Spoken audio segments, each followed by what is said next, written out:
सध्या खासदार संजय राऊत बोलतायत, आपण थेट जाऊया. प्रश्न तो नाही आहे. या देशामध्ये विरोधी पक्षानं, जनतेनं, नागरिकांना काय करावं, कुठे जावं, काय बोलावं, काय खावं, कोणत्या भूमिका मांडाव्यात,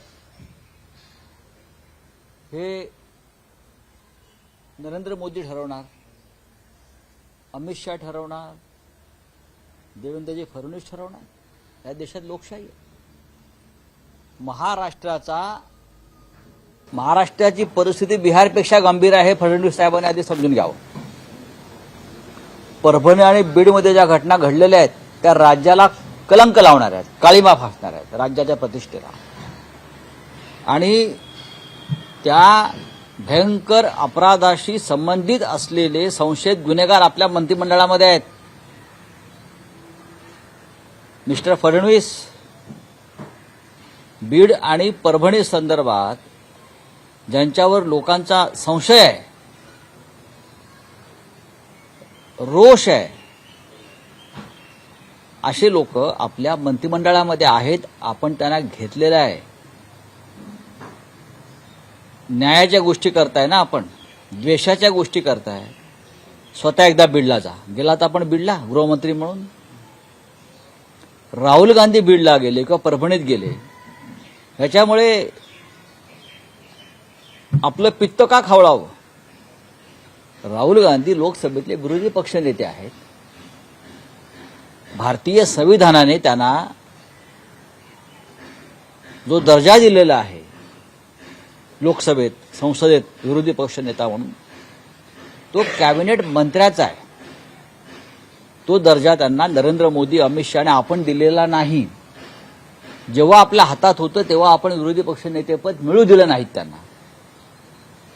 आता लोकसभेतल्या आकडेवारीनुसार प्रचंड अशा आपलं बहुमत नाही, हे आधी मान्य करा. मोदींना बहुमत नाहीये. मोदी कुबड्यांवर आहेत. आणि राहुल गांधी परभणीत आले. आपण जायला पाहिजे होतं गृहमंत्री किंवा मुख्यमंत्री म्हणून. आपण गेलात का? आपल्याला भीती वाटते, जाण्याची भीती वाटते. गेलात तरी बहुतेक सैन्य घेऊन जाल आपण. राहुल गांधीवर टीका करता, द्वेष पसरवता. त्या कुटुंबाचा, त्या माऊलीचा, त्यांच्या मुलांचा आक्रोश आपल्या कानाचा पडदा फाडत नसेल तर आपण निर्दय आहात या राज्याचे मुख्यमंत्री म्हणून. राहुल गांधी आले, त्यांचे मी आभार मानतो. राहुल गांधीमुळे बीडचा अपराध जो आहे हा देश पातळीवर गेला आणि आपली बेआबरू झाली. एका सरपंचाची, आदर्श सरपंचाची ज्या प्रकारे हत्या झाली संतोष देशमुख यांची, याच्याबद्दल खंत आणि खेद मनापासून आपण व्यक्त केला का, ही आमच्या मनात शंका आहे. परभणीमध्ये सोमनाथ सूर्यवंशीची हत्या आहे कोठडीमध्ये. राहुल गांधी बरोबर बोललेले आहेत, ती हत्याच आहे.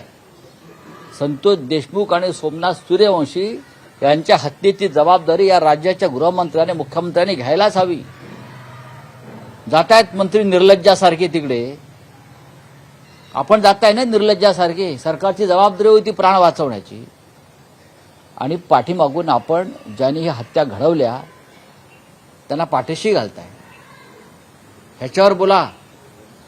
खरं म्हणजे मानवी हक्क आयोगाचे नवीन अध्यक्ष कालच नेमलेत, जस्टिस सुब्रमण्यम.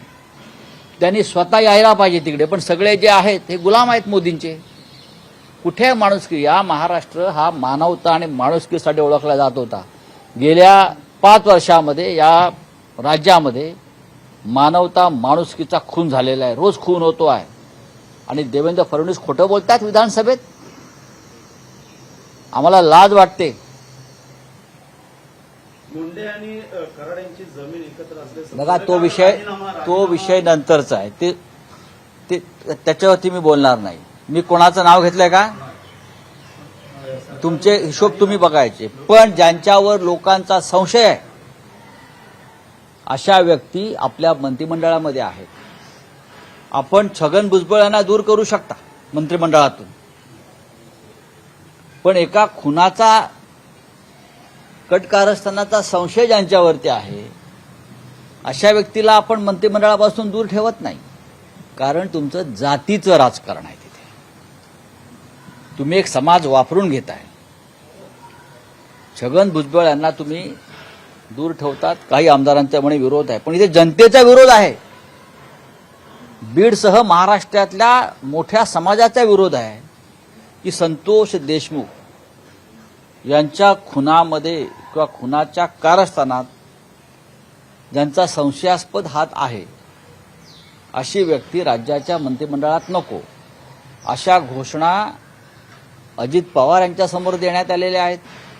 लोकांचा दबाव आहे. जेव्हा जेव्हा मंत्री तिथे गेले, मंत्री जाऊन तिकडे भाषणं करतायत बीडला. आरोपींना पकडाय ना, खऱ्या आरोपींना पकडून दाखवायची हिंमत आहे का देवेंद्रजीमध्ये? आम्हाला पकडाल तुम्ही खोटे आरोप टाकून, विरोधकांना पकडाल, विरोधकांवर खोटे गुन्हे दाखल करा. पण जे खरे गुन्हे घडले आहेत, खून, हत्या, बलात्कार,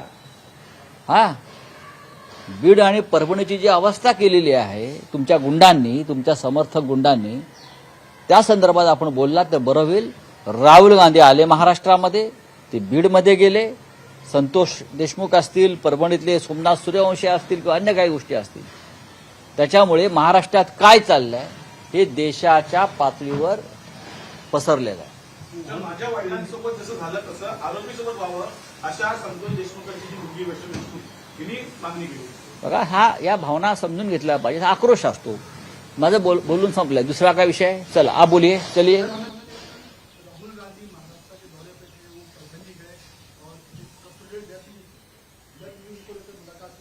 बात ऐसे, महाराष्ट्र की लॉ एंड ऑर्डर की सिचुएशन दिनों दिन बहुत गंभीर हो जा रही है. सरकार बनी है लेकिन सरकार काम नहीं कर पा रही है.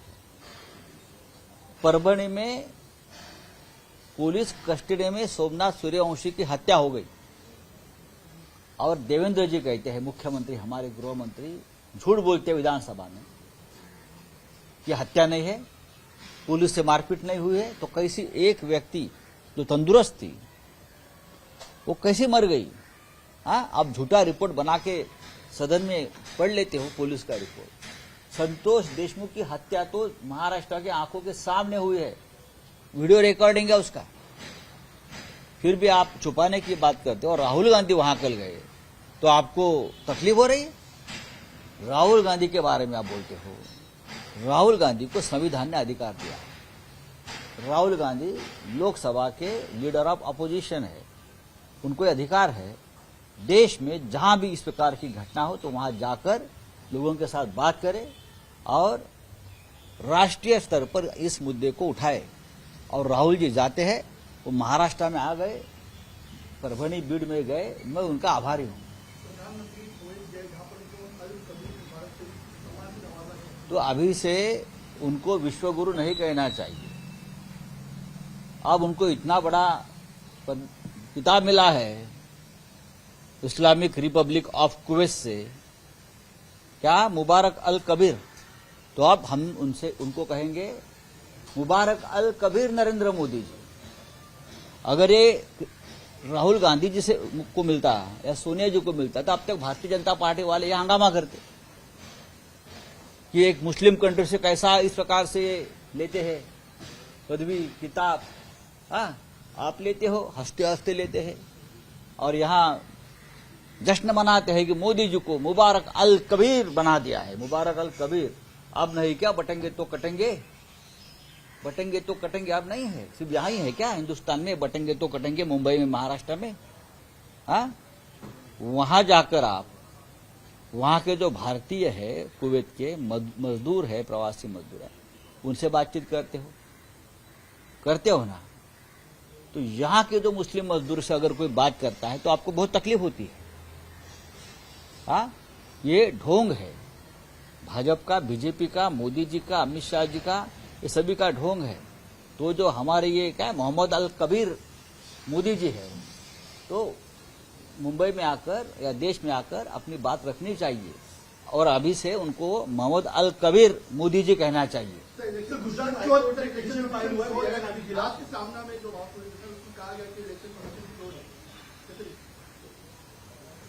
तो इलेक्शन कमीशन की जिम्मेदारी है कि हम चोर नहीं है, साबित करो.